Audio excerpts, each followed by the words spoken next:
नमस्कार, आप सभी का स्वागत है। चंद्रशेखर आज़ाद रावण क्या धोखेबाज हैं, धोखेबाजी करते हैं और क्या अपने लोगों पर ही कहीं न कहीं अपना शिकंजा कसते हुए दिखाई पड़ते हैं। ये बात दरअसल बहुत करीबी चंद्रशेखर आज़ाद के उनके दोस्त हालांकि कह सकते हैं और साथ में भीम आर्मी के राष्ट्रीय प्रमुख के तौर पर देखे जाते हैं, वो ये बात कहते हुए नज़र आते हैं। तो सवाल उठते हैं कि क्या वाकई में चंद्रशेखर आज़ाद अपने फ़ायदे के लिए लोगों का इस्तेमाल करते हैं और क्या समय आने पर उनको धोखा देते हुए नजर आते हैं। आपको बता दें कि ये जो बात है ये भीम आर्मी के राष्ट्रीय अध्यक्ष जो हैं विनय रतन कहते हुए नजर आते हैं। कई तरह के सवाल उन्होंने उठाए हैं। दरअसल जिस तरह से हाल ही में बिजनौर, मेरठ और तमाम जगह पर चंद्रशेखर आज़ाद ने सत्ता परिवर्तन यात्रा की और उस यात्रा के जरिए सरकार को घेरने का प्रयास किया, यानी कि योगी सरकार के ऊपर तमाम तरह के आरोप लगाए और खुद की पार्टी को मजबूत करने का काम किया।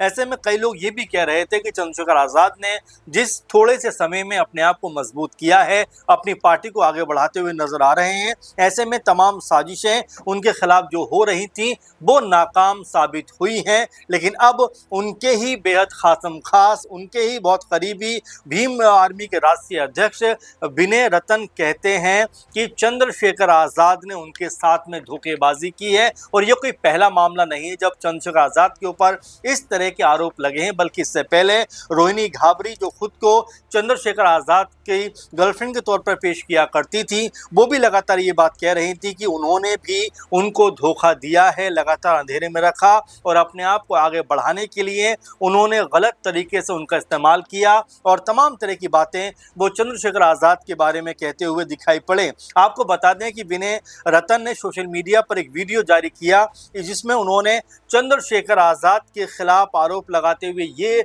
बात कही कि आज़ाद अपनी राजनीतिक विरासत अपने परिवार को सौंपना चाहते हैं और इसलिए उन्हें रास्ते से हटाने के लिए बिजनौर के एक मंच पर सार्वजनिक तौर पर अपमानित करते हुए कहा जाता है कि जाओ डूब मरो, मुझे तुम्हारी ज़रूरत नहीं है।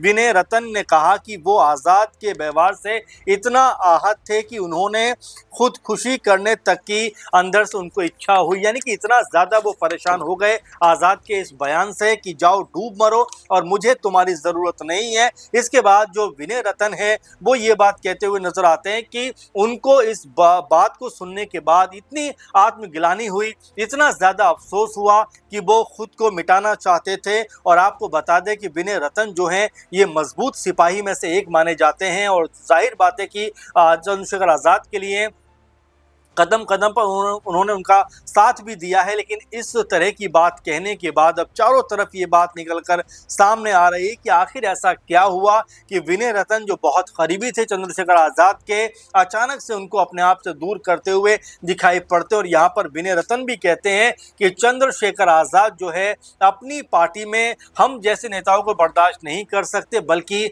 वो अपने परिवार को आगे बढ़ाना चाहते हैं और अपने परिवार के ही हाथों में पार्टी की कमान सौंपना चाहते हैं।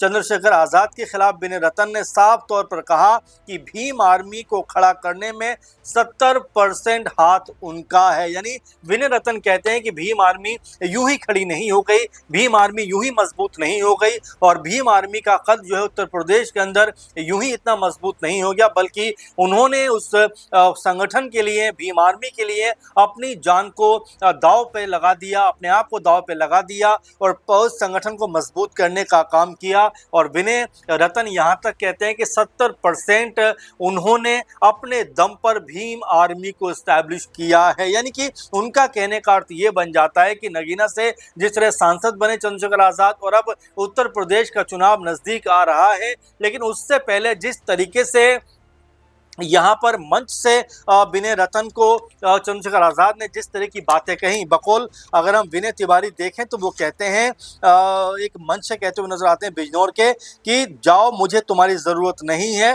डूब मरो। यानी कि अपने आप में बेहद शर्मिंदगी वाला बयान कहा जा सकता है अगर आज़ाद ने ये बात कही है तो, क्योंकि देखिए सबसे बड़ी ताकत आपके जो आसपास के लोग होते हैं, आपको जो मजबूत करने वाले लोग होते हैं वो नजर आते हैं। और ऐसे में राष्ट्रीय अध्यक्ष अगर भीम आर्मी के वो रहे तो जाहिर बात है कि उन्होंने चंद्रशेखर आजाद के साथ में कदम से कदम मिलाकर, कंधे से कंधा मिलाकर मजबूत तरीके से भीम आर्मी को जो है ताकतवर बनाने का जो कार्य है वो किया होगा। लेकिन अब जिस तरह के आरोप वो लगाते हैं वो जाहिर बात है बड़े आरोप हैं, क्योंकि ये कोई छुटभैया नेता अगर कहता, कोई छोटा मोटा कार्यकर्ता अगर कहता तो एक अलग बात हो जाती। लेकिन जिस तरीके से भीम आर्मी के राष्ट्रीय अध्यक्ष जो थे विनय रतन वो ये बात कह रहे हैं, तो जाहिर बात है कि इसमें बहुत बड़ा अपने आप में यह आरोप बन जाता है। और जाहिर बात है कि इसके ऊपर अभी तक चंद्रशेखर आजाद की तरफ से कोई प्रतिक्रिया सामने नहीं आई है।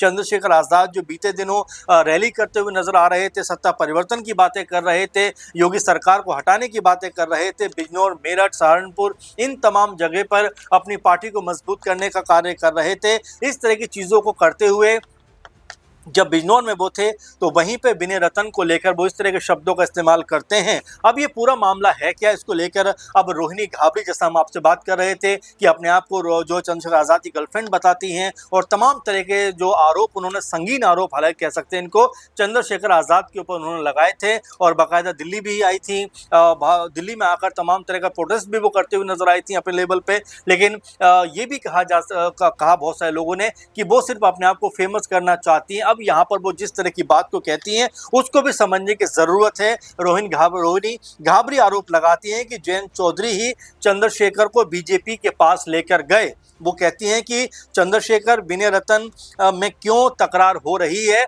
वो इसको बाखूबी जानती हैं, वो अच्छे तरीके से इसको जानती हैं, क्योंकि वो कहती हैं कि विनय रतन जो हैं वो पुरकाजी सीट से चुनाव लड़ना चाहते हैं, और ये वही सीट है जहां पर जयंत चौधरी काफ़ी मजबूत माने जाते हैं, जयंत चौधरी का जो गढ़ माना जाता है। ऐसे में अब ये सवाल बन जाता है, वो कहती हैं कि जयंत चौधरी ही चंद्रशेखर को बीजेपी के पास लेकर गए, लोकसभा सीट जिताने में मदद की, क्योंकि नगीना सीट पर जिस तरीके से चंद्रशेखर आजाद की जीत हुई, ये रोहिणी घाबरी कहती है कि बीजेपी का भी इसमें हाथ रहा है। और वो तो ये तक कहती है कि चंद्रशेखर आजाद जो हैं ये कभी भी जयंत चौधरी के खिलाफ नहीं जाएंगे, भले ही विनय रतन को उन्हें अपने आप से दूर करना पड़े। और जैसा लगता है कि उन्होंने विनय रतन को अपने आप से दूर कर भी दिया है। अब यहाँ पर चंद्रशेखर आजाद को लेकर बार बार यही कहा जा रहा है कि आखिर वो इस पूरे मसले पर क्यों नहीं बोल रहे, इस पूरे मामले पर अपनी राय क्यों नहीं रख रहे, क्योंकि जैसा हमने शुरू में आपसे कहा कि विनय रतन कोई छोटे मोटे नेता नहीं है, छुटभैया कोई गली के नेता नहीं है, बल्कि वो एक मजबूत कद रखते हैं। और ये कहते हुए नजर आते हैं कि भीम आर्मी आज अगर इतनी मजबूत है, इतनी ताकतवर है, तो उसमें से 70% जो मेहनत है वो उनकी है, उन्होंने इस संगठन को मजबूत किया है। ऐसे में जो आरोप उन्होंने लगाए हैं, जिस तरह की बातों को सामने रखा है, और इससे पहले जैसा रोहिणी घाबरी के बारे में कहा जा रहा था कि जिस तरह से उन्होंने भी चंद्रशेखर आजाद के ऊपर तमाम तरह के आरोप लगाए थे, लेकिन आजाद ने उस समय भी कहा था कि मैं एक महिला का सम्मान करता हूं, मैं ये बातें नहीं कहूंगा मीडिया के सामने। लेकिन उसके बावजूद भी कोर्ट में भी ये मामला अभी तक कह सकते हैं कि पूरी तरीके से सामने नहीं है। ऐसे में चंद्रशेखर आजाद ऐसा लगा कि इन तमाम चीजों से बचते हुए दिखाई पड़े। अब यहाँ पर विनय रतन जो बात कह रहे हैं उसके ऊपर क्या आजाद कोई अपना बयान जारी करते हुए दिखाई पड़ेंगे? क्या चंद्रशेखर आजाद इस जो आरोप लगे हैं उनके ऊपर, क्या उसके ऊपर कोई बड़ा और अहम बयान देते हुए दिखाई पड़ेंगे? क्योंकि आजाद को लेकर अब ये कहा जा रहा है कि वो अपने पास के नेताओं के जो कद मजबूत हो रहे हैं, जो ताकतवर होते हुए दिखाई पड़ते हैं, उनको बर्दाश्त नहीं कर पा रहे हैं, बल्कि वो अपने परिवार को आगे बढ़ाना चाहते हैं। और यही वजह है कि चाहे भीम आर्मी हो या आसपा यानी कि आजाद समाज पार्टी हो, उन्हें खड़ा करने वाले जो मेहनती लोग हैं उन्हें अपने आप से दूर करते हुए दिखाई पड़ रहे हैं। अब देखना होगा कि चंद्रशेखर आजाद के ऊपर जो आरोप लगे हैं, जिसने उत्तर प्रदेश की राजनीति में एक तरीके से खलबली मचा दी है, अब इस तरह के आरोपों पर चंद्रशेखर आजाद का क्या कहना रहेगा? क्या वो कहते हुए नजर आएंगे? और जिस तरह से आजाद का प्रभाव पश्चिम उत्तर प्रदेश में बनता हुआ दिखाई पड़ रहा था, क्या उनकी लोकप्रियता को यहाँ पर झटका लगता हुआ दिखाई पड़ेगा? आप क्या कहना चाहेंगे जरूर कमेंट करिए, क्योंकि यहाँ पर विनय रतन और चंद्रशेखर आजाद को बहुत गहरा दोस्त भी बताया जाता है। लेकिन जिस तरह से ये पूरा मामला सामने आया, उसने एक बार फिर ये जरूर सवाल खड़े कर दिए हैं कि क्या